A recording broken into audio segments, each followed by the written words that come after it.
Messi আমাল দ্বৈরথ দেখার অপেক্ষা যেন বাড়ছে ফুটবল প্রেমীদের। মধ্যপ্রাচ্যে যুদ্ধের দামামায় অনিশ্চিত ফিনালিসিমা। কাতারে সব ধরনের ফুটবল টুর্নামেন্ট বন্ধ হওয়ায় আর্জেন্টিনা স্পেন ম্যাচ আয়োজন নিয়ে দেখা দিয়েছে শঙ্কা। ভেন্যু পরিবর্তনের দাবি জানিয়েছেন স্পেন কোচ। বহুল প্রতীক্ষিত ফিনালিজিমার মঞ্চ প্রস্তুত।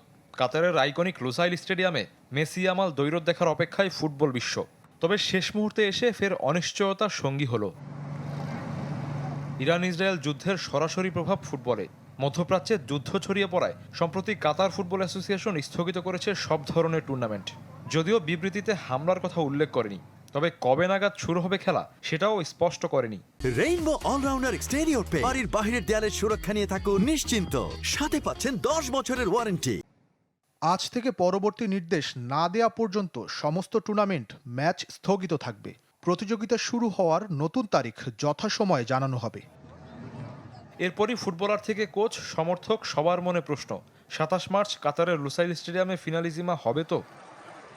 এরই মধ্যে Spain coach Luis de la Fuente venue পরিবর্তনের দাবি জানিয়েছেন। আমরা জানি না যুদ্ধ কতদিন স্থায়ী হবে। আমার মনে হয় ফিনালিসিমার ভেন্যু পরিবর্তন করা দরকার। এই মুহূর্তে এটা সেরা সমাধান হতে পারে।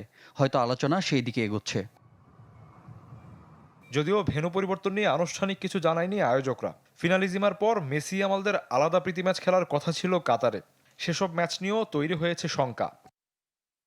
এরই মধ্যে এএফসি মধ্যপ্রাচ্যে অনুষ্ঠিতব্য মহাদেশীয় ক্লাব চ্যাম্পিয়নশিপের প্লে অফ স্থগিত করেছে।